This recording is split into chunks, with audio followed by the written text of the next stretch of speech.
physical damage also, so the spin does not mitigate that burst. Yeah, it's a tough game for Loda then. Axe does end up dying in the offlane again, so good for her alliance there, but these continuous harassing kills against Loda is really going to hurt him. I mean, I was worried about Prophet getting acceleration this game, but it's actually me, Jug. He's just so countered by all the physical damage. Yeah, he can't lane against this. Thinking about a tower deny, but he just backs it out. And this is another great part about Luna. You just get 1 point in Lunar Blessing, and chipping at that tower becomes so much more efficient. 5 minutes in, FN gets the last hit on the tower, opens up the jungle for his team, and just look at the CS difference also. Right now, Juggernaut at 18, Luna sitting at 34. FN's got to be happy with the way this early game's going. Yeah, it's going so well for them. And again, the threat is it's the SD and the Dazzle. What he needs to actually do is spin before the disruption comes off, and ideally get the gap close in there during that time period. But he actually wants to try to kill Luna here. This could be big, but they know that he's there. If they go for the spin, they can just disrupt or chase Jug until his spin ends and then kill him. But a TP coming from SD at the same time. Oh, Seoma, he's going to TP out. Looks like a fight mid broke out right as this started, so they TP'd home. This is a good opportunity. FN getting very low, taking big damage from this Blade Fury, and now dead. Bulldog joining the party. It ends as a 4-on-1 as the supports leave the Luna high and dry. Very well coordinated from Alliance. S4 picked up a kill on the Sand King mid, and that forced the TP reactions from the supports. So hitting that was two at once. Yeah, very nice. I just can't believe that worked out. I mean, the fact that he got a kill mid at the perfect time to get the supports to leave top, which netted a kill on the Luna as well. Yeah, really incredible timing for S4. That solo kill was huge. Yeah, turns this lane around and looking at net worth now. He's up there, almost number one, just barely behind the Luna. So Alliance showing a sign of life here. The net worth going to level out a little bit with those kills, and we'll see a much more even game. Now Luna just rotates to the safe lane to secure his farm, and this game resets a little bit here, Perch. Yeah, absolutely resets. If it wasn't for that kind of a swing there, Luna would have continued staying ahead. They would have kept pressuring the dire lane, and now the game really is reset. And quite good for Alliance. If you look at their farm levels, they have 3 of the top 6, but they're a little bit tiered higher than what Vega has. And keep in mind also that the Sand King probably won't scale as a carry. Axe certainly won't at a certain point. So I think Alliance is in a good spot now with those last 2 kills. Yeah, and Ricky's getting some decent experience also. He's almost level 5. He's going for what I think of as the classic support Ricky build with max smokescreen. We've seen some variation with more points in Cloak and Dagger, if you can rush the Diffusal Blade, all sorts of creative stuff with even leveling out Blink Strike, but I like putting points in the early smokescreen, get that radius up, increase the mischance. This spell is just incredible on a level 7 Ricky at this stage. Yeah, there's a lot of really good things about the bigger smoke cloud, mostly that it's going to block the supports from casting saving spells. The mischance when you have all this right click from Luna Aura is going to help also. And you can also stop whoever Axe goes in, prevent the dunk. That part's huge as well. Could possibly save one of your heroes every time. Yeah. And now we'll see a smoke from Alliance. Ake and Loda, the dubious duo.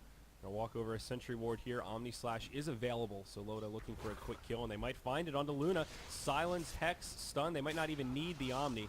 Instead he goes for the Blade Fury. Blink Strike forward. They get a nice easy kill on FN. Great rotation there from Alliance. Yep, and Prophet Ulti also helping out with that. He gets the kill, which is going to accelerate him a bit. He's going to pick Fast Drum will be his build. It's a good choice, I think. Let Jug get something else. Let Prophet get Drum instead, so he'll be survivable enough in the early game and can always contribute to fights. He didn't even have to TP for that, and he helped. Yep, Ake now putting pressure on Mag. Mag's farm is looking okay. It seems like he might just rush Blink Dagger, 1,300 gold. Could stop off for a Vanguard first, but probably would have bought one of the pieces already. Sand King rotating top. He actually doesn't have his ult though. It's going to make this a lot harder to get the kill. If he had ult, he could solo kill him, but he doesn't. Yeah, Shadow Demon kind of nearby, but still on his way in. I think Bulldog just TP's out here unless they can get the disruption. Nope, too far off. An awkward gank from Vega. Now, meanwhile, mid, Mag catches Ake, but a little ambitious. Don't think he's going to find this one. And yeah, Mag will just walk out after the Hex comes. Forces him back to base at least, but Ake's still a little underleveled. He's barely almost 5. Looks like another smoke coming bottom here. This is going to be the first Blink lasso gank. Wow, good timing on this Blink Dagger from S4. That solo kill, as we referenced a few times, tipped the scales. Blink Dagger from Sand King coming out at a pretty comparable timing. We'll see what they can do with this gank, just rotating through the river towards the mid. They get just positioned very defensively right now, making this a difficult gank. But look at the ward coverage from the Radiant down bottom. This is not an easy area to gank. 3 sentries, 2 observers. They want to make sure Luna has somewhere to farm safe and sound. It's very smart to do this as well because Dire normally invades the jungle around this time period, and Luna's a very squishy carry, especially with her already dying once. This is where they need to be. Soul's going to smoke here. Loda's in trouble now. Yep, here comes the setup. Seoma looking for the heal bomb. They don't time it quite right. Loda will be able to make it out, but the demonic purge does come through. That'll slow him down. Luna stunned off to the side. They will not be able to find this kill. Ake does huge damage to the Luna. And FN will kind of be forced back here. I think that was actually more small camp than Ake, but Ake played that perfectly because he disabled him, stopped the stun follow-up. If they could have gotten the Lucent Beam, oh, he's going to die now, but still pretty good for him.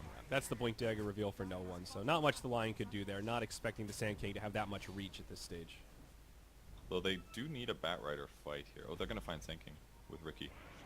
Ricky jumps on him, but there's a lot of Radiant support nearby. S4 blinks forward, Flame Break back, does find the lasso. Is the Ricky follow-up damage going to be enough? It looks like it. It drops the silence. Bulldog even joins the party, using that global presence very well with the teleportation. Does find another kill. His drums are now complete, and Axe does decide to go back for the Vanguard. So pulls his gold a little bit, keeps his options open, but decides it needs to be a little more survivable in these engagements. It's an okay choice. There's a lot of right clicks coming from Alliance. 3 of their heroes are entirely based on that, so he'll survive much better this way. Because if he just rushed Blink Dagger, for example, and Ricky showed up with a smoke cloud and any other hero was there, he would just die under that smoke cloud and not survive. So yeah. Vanguard will at least buy him the ability to passively farm. And Sand King's already got blinks, so it's not like they need an initiator right now. Right. He can be a little greedy. Luna, the one whose item progression feels like it's slowed down a bit. She's just working on the Dragon Lance now, 300 off, becoming a very core standard item on her. And looking at the overall graphs, it's a nice even game here. Alliance with a small lead as they start to take some more control. They finish off the tier 1 tower down bottom. Loda getting credit for that. And Ricky finding Magnus. Yeah. I mean, Mag. Magnus reincarnate. Level Went 7 the phase on Ricky. build. I like the phase build on Ricky actually a lot.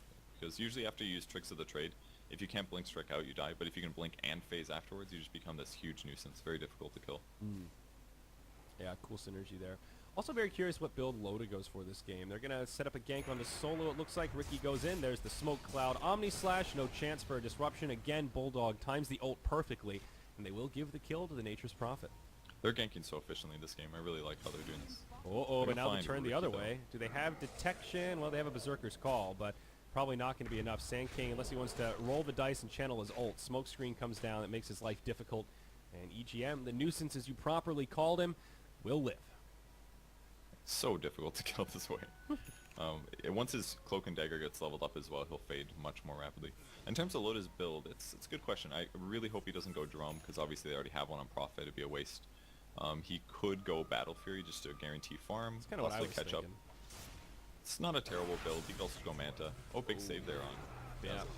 Nicely done by Seoma. The finger would not have finished him off. It didn't actually get him into kill threshold, but still quick reaction. The Grave ensures he survives, and he still TPs out despite the flame break from S4. Close timing there. Quick little turnaround, and Vega will be happy with the kill. Now set up mid. Solo sets it up onto the Bat Rider, but nobody inbound to try and make it happen. Mag, without the blink, could not get there in time to follow up. Just a little miscalculation from Ake. Going for those occasionally are great, but the fact that he missed it is a pretty big deal. If he was level 7 there, he likely would have had the kill. 0.5 seconds more disable and an extra 60 damage. Now, if Loda is thinking he doesn't want to go Battle Fury here, do you think Blink first item could be a possibility to continue on these ganks? No, it's way too all-in. If your first bit of gold goes in on that, then kill Solo here, I think. Yep, lasso mid. They'll Great pull him smoke cloud. out of the silence range. He does get off the disruption, but it's just Oh, going to buy him a Epicenter's little coming. bit of time. Maybe Grave. Nope, Samuel can't get there in time. Now the Epi comes in onto S4. Pretty good damage, not enough for the kill. They need some follow-up. Great Lucent stuff. beams there, but now Admiral Bulldog joins the party. Loda comes around the backside. Big damage on the Sand King. FN channels the ult. Does some decent damage. He gets the Grave. They set up the dunk. Mag actually not even able to get the dunk reset. Doesn't take the cooldown for the ult. Luna finishes off that killing spree and gets some decent gold out of it. A 2 for 2 ends okay for Vega. They are behind, so they get the favorable gold exchange there. And, of course, Luna getting those kills is great stuff. A killing spree gives her a nice, pretty penny in the pocket. Yeah, decent fight for both teams. I don't really think anyone particularly won that. At least Alliance still has map control with Loda being on the right side over here. I'm just not sure what he'll buy. He could even go like S and Y or something. Probably Manta is a good choice just because of Eclipse, maybe an option. Yeah, that's a With good that point. said, there's negative things about more illusions as well. If the Sand King Axe. gets Ags, if the Axe initiates on the illusions as well, it's just dangerous. This actually is a pretty good S and Y game. We haven't seen that build quite as much, but sometimes it's just good to have those well-rounded stats, have a little extra movement speed. Could be a game to get away with it. Tier 1 tower mid, taking a lot of pressure from Vega. Glyph comes out, but Alliance will not mount much of a serious defense. They'll just let this one fall. Last hit actually goes to Cardi here, the pesky siege creep. Yep, they didn't really want to initiate there. I don't think they feel stronger right now. Even though there was an epicenter and an eclipse, they maybe could have won that fight, honestly. But Lotus chose to split push instead. Maybe they're not feeling so confident. Yeah, and he does pick up the Yasha, so either SNY or Manta, but fairly standard stuff. Either is fine. Honestly, either is relatively fine. They have some small advantages and weaknesses to each one. I wouldn't really blame him either way, whichever build he goes. Okay, so things continuing to level out. Alliance did dip pretty far into the lead, but Vega knocking down that tower, taking an okay fight mid, has definitely leveled it out. Mag just trying to farm up his Blink Dagger now, 1,400 gold. He's getting there, but not really farming too quickly. Sayoma, he's going to be caught by Lasso. Lasso, the Hadouken, helping him out. Will he be able to get off the grave? No. No one comes in, tries to save him, but he just set up the kill on Lion. Lucent Beam there, and they grab S4. Demonic Purge slowing him down. A few stacks of Shadow Poison. Disruption on the high ground. FN joins the party. Oh, he's dead now. They find this very nice. A 2-for-1. They'll be happy to sacrifice their Dazzle to get a double kill on the Luna. I think Dazzle's waiting for that. He baited that big time. Are they going to get 3? EGM goes in pretty hard here. They are light on detection. They actually have a dust if needed.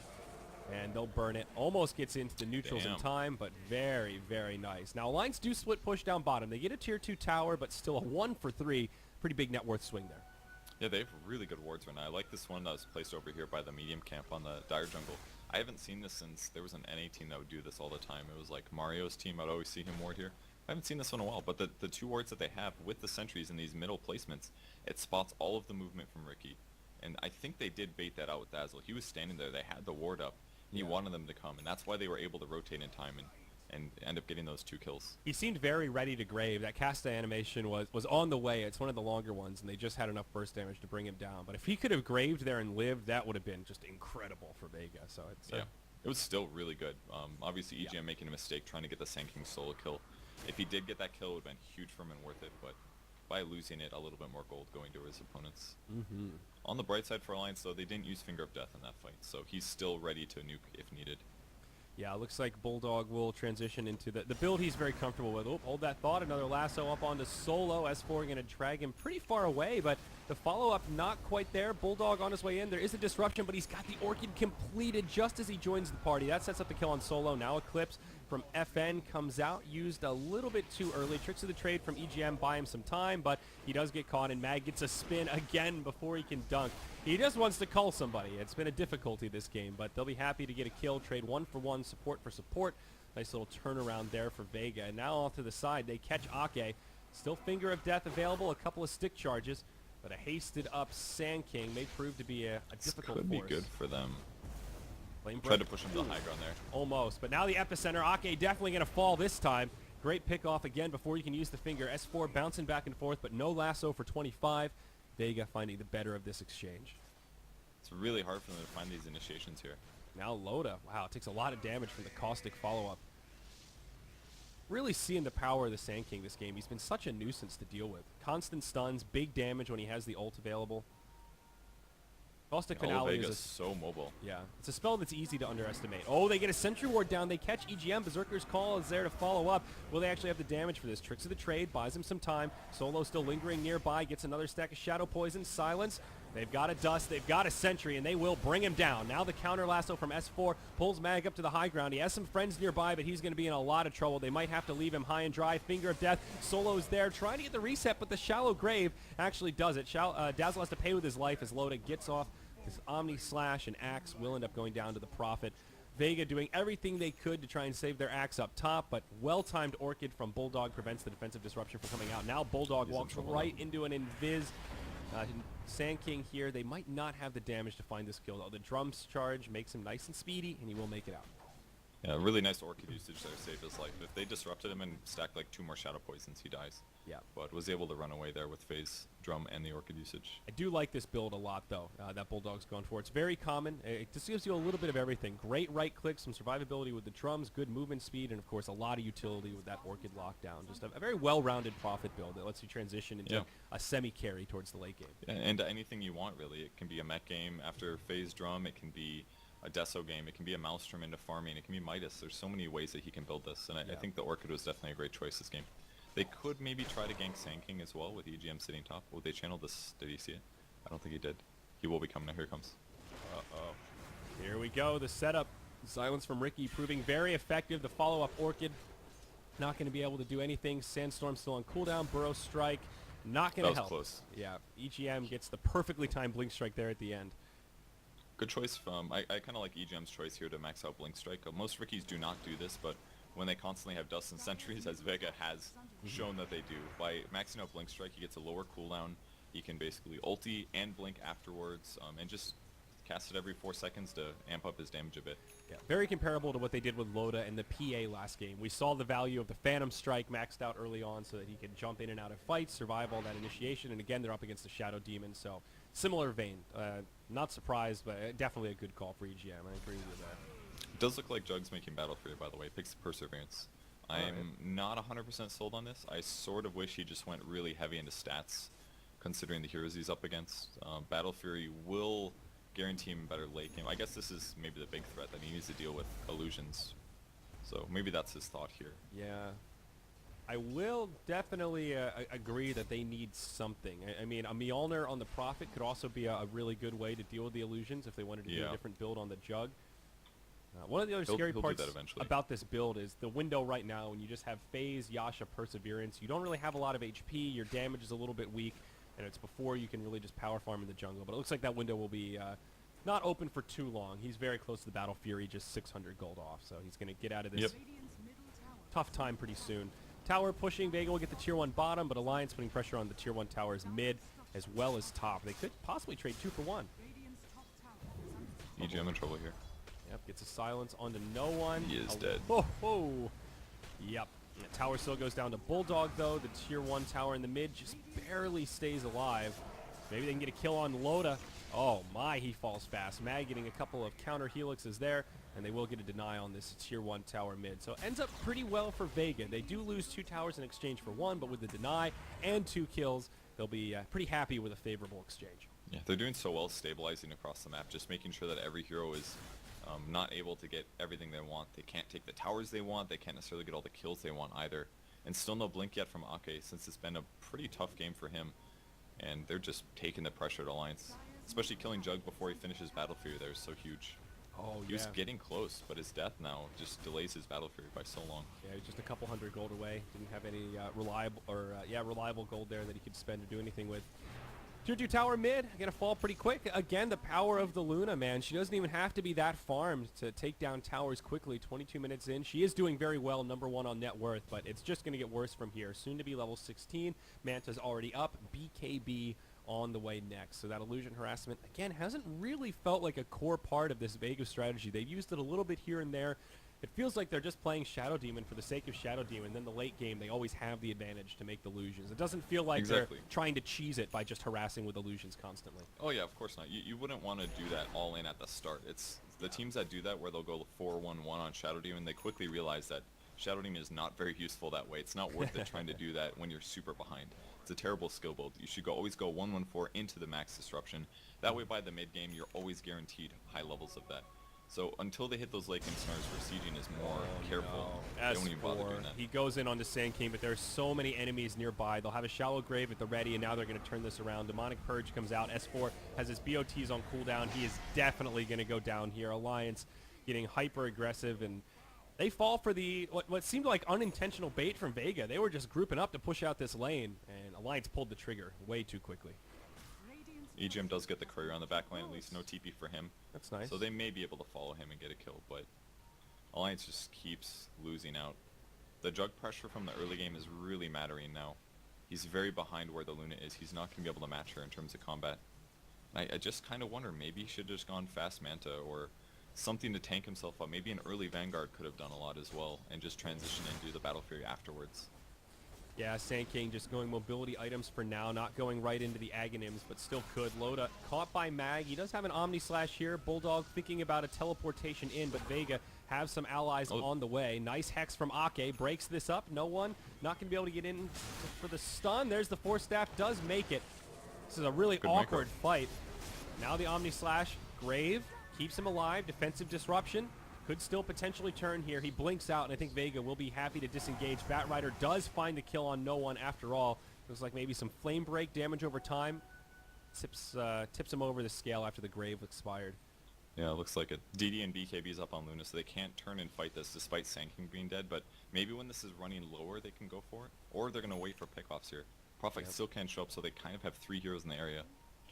EGM still just lingering nearby. They don't have a gem yet on Vega, something they probably want to pick up pretty soon. Actually, Sama just bought it, still sitting in his stash, but something they will have for the next fight. Mag going to get caught by the lasso, teleportation on the way in. He is pretty tanky, pops the stick charges, but none of his friends nearby. They will be able to chase him down, and S4 will get credit for yet another kill. So this time the gank works out. Another topsy-turvy game here, Purge. Just as one team starts to pull ahead, it seems like the opposition is able to strike back with another gank. All sorts of mountains here on this net worth chart as Alliance move into the Roche pit. Yeah, they're all doing so well just sitting in the area and waiting for the moment when their opponents get out of position. And now finally Vega's draft is starting to look real iffy.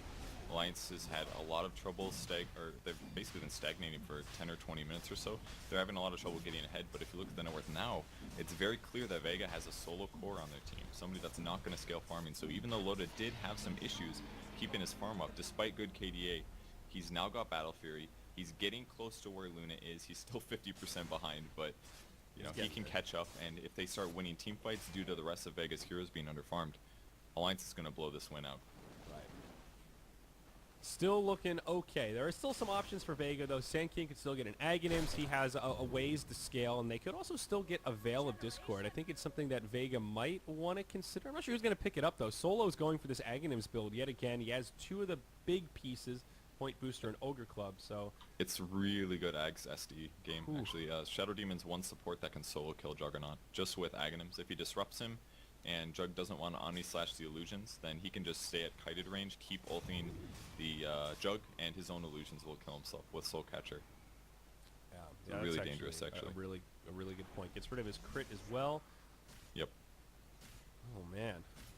Also, just not even about the break more. It's good against Batrider too. He jumps in, hit him with a demonic purge. You can still force staff, but limits how far the Batrider can drag someone if you don't have a disruption up. Lots of can good be stuff really good.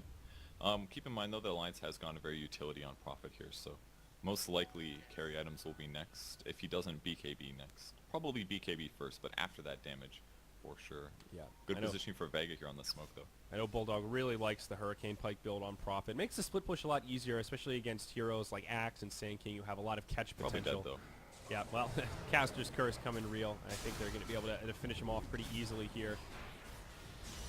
Or are they? S4 on his way in, grabs a lasso. Ake coming in as well. Bulldog trying to TP out. They don't have any vision. He does make it. Oh my, now Solo gets a disruption off, but it's not enough. And they will go 1-0 in favor of Alliance. What a turnaround. It's not over yet. Sayoma trying to TP home. Stun from Ake secures the kill despite the shallow grave. 2-0. They don't even get the Bulldog they were hoping for. Definitely starting to feel some of the lack of damage from Vega.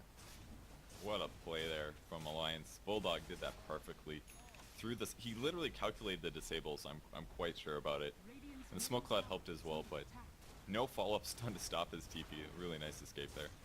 Yeah, it seemed like Axe was about to have a Berserker's Call, but it was just coming off cooldown. Like you said, perfectly timed.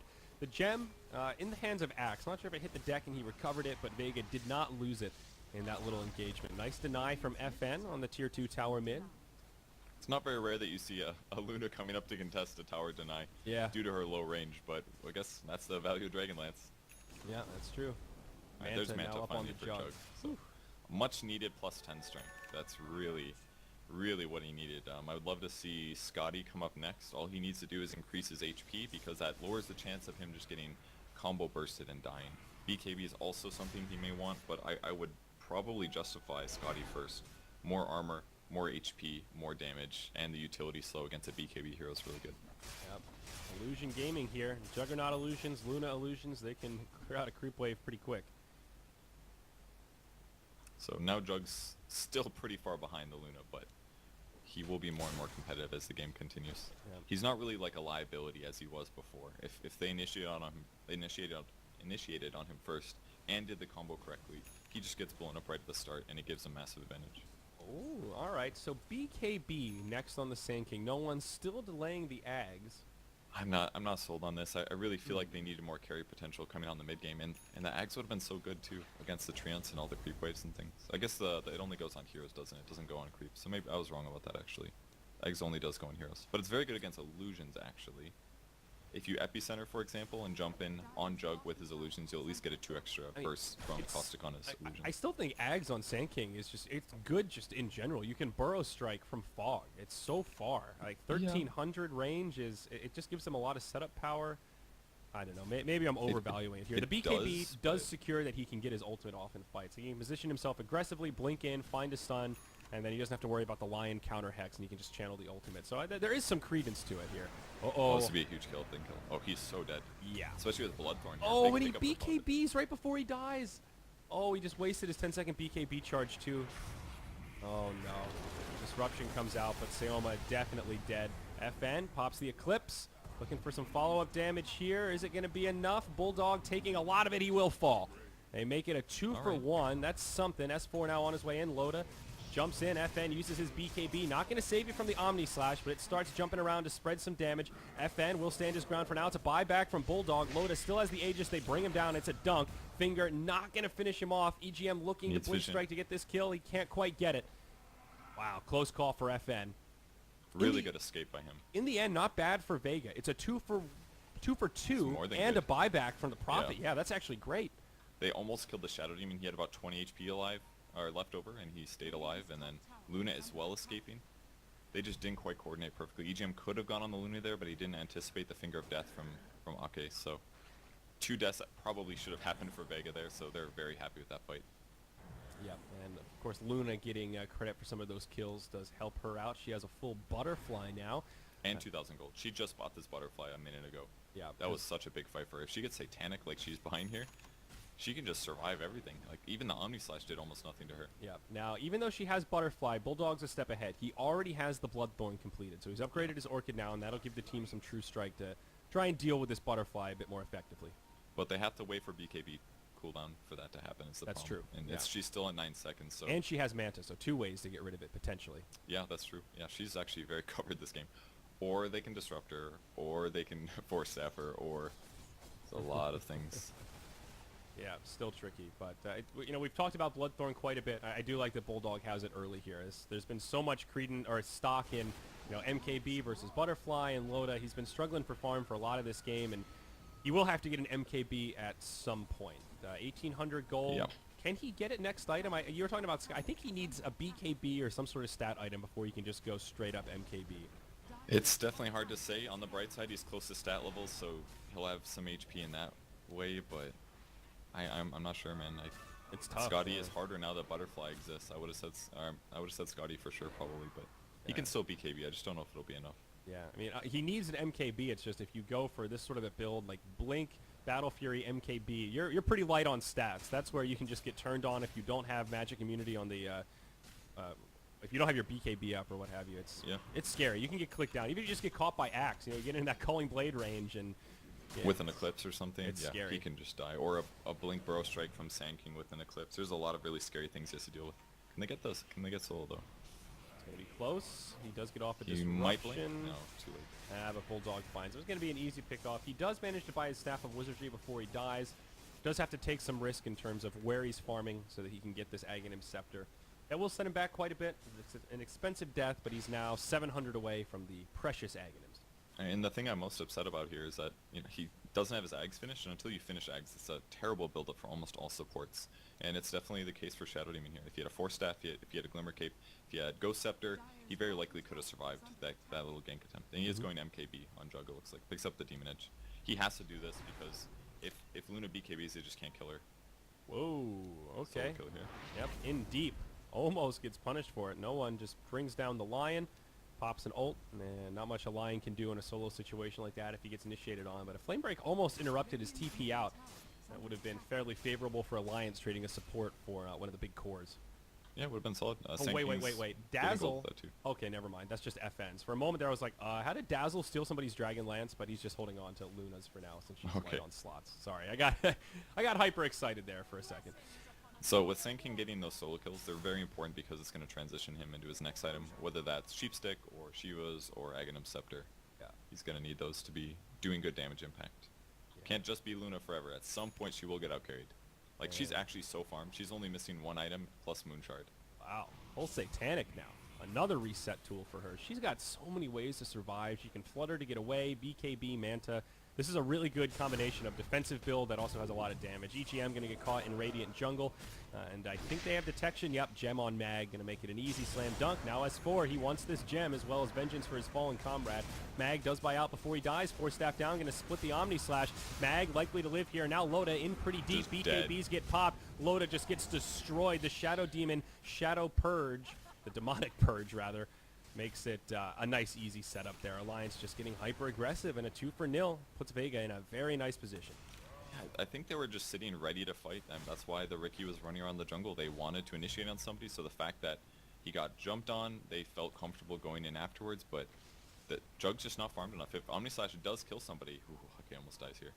If Omni Slash killed somebody, sure, that's a fine fight, but as soon as the Force comes out and he gets near his allies, no way that he dies to it. Yeah. Remember, Bulldog's buyback is still on cooldown for another 2 minutes, so this is a really scary time for Alliance. Jug does not have one available, and if they manage to kill Bulldog, this could be like last game where it will be very quickly a GG moment. The siege is real, and Ake is falling quickly. He will get 4 stab back. He survives, but with the illusions, Luna Glaives, they're just bouncing all over the place. S4 grabs a lasso onto no one, but now the Eclipse comes out. Shallow Grave keeps the Sand King alive, and FN is going in hog wild. He gets hexed up, but it costs the Lion his life. Bat Rider manages to find a kill on the Sand King again. It looks like Flamebreak was able to burn him down, but mid lane of Barracks has fallen. Riki gets caught by Mag. Even if Vega just back out here, they're going to be happy with getting a lane of Barracks and a couple of additional kills. But hell, why back up when you could take another lane, Purge? It's a 3v4, but they've got their best 3 heroes up at least. But losing line there was so punishing. Yeah. They didn't get to use his chain stun. They didn't get to use his ult. Loda's just dying to bounces. This is ridiculous damage. Loda now at 50% HP. He doesn't have an Omni Slash either. BKB used by Bulldog. Sand King is bought back to get into this game. Shadow Demon will fall next, but Loda just gets destroyed. He does not have a buyback. Loda down for 70 seconds. Alliance in huge trouble. Now the buyback coming from S4. Bulldogs is still on cooldown for 50 seconds. Even Shadow Demon will buy back. Vega want to end this game now. S4 gets caught. It's a dieback for the Bat Rider, and this game's about to be over. Alliance soon to be eliminated from Global Grandmasters Season 1 here in the lower bracket finals. FN goes in deep. They kill Ake. Can he actually survive through this? The evasion keeping him alive. Now he pops to Satanic. Bulldog's dead. All 5 down on Alliance. No buybacks available. EGM will respawn, but this is just insanity. The illusions with evasion tanking the fire bush like it tickles. Vega Squadron 2-0 over Alliance. Very impressive showing with the Shadow Demon Luna in both games. It's just so reminiscent of the previous game. Alliance had plenty of ways to win the game. Just they were a little behind consistently, and then just fight into bad fight into bad fight, all based on mobility. Vega kept reinitiating on heroes that were far away. They had plenty of vision because Luna has her aura, so they have huge night vision advantage, another thing that Luna provides, and it constantly allowed them to initiate with Sand King, follow up with Axe, and always get kills because Alliance never had a save hero. They had nobody that could provide that kind of utility. I mean, just watching this last sequence again, there's just so many ways for Vega to catch people. We were talking about Kunkka and all of his catch, but you've got Sand King with the Blink Stun, you've got an Axe with his Blink, Berserker's Call. S4 buys back to the end, and you have that moment of, okay, they've got a buyback, maybe Alliance can turn this, and he dies almost instantly. As soon as FN jumps into the well, it just seems like, wow, Alliance actually have no options here. With the Lotus Orb even up on FN, the perfect coup de grace from Mag to make it so Bulldog can't even use his Bloodthorn without casting it back on himself. They itemized very well. They executed well. Overall, man, Vega looking really good. Super sick plays consistently around the map. Awesome itemizations that won them team fights, that got them into this position. So Vega absolutely deserves the win. A little sad we didn't get to see 3 games, and Alliance kind of same story as their previous series. They got so close to winning the set in a lot of games, but they just kept dropping the ball in small lost team fights. Yeah, a couple of whiffed initiations there. But that will be the end of Alliance for Global Grandmasters and the end of our broadcast today, folks. There is only one series left. The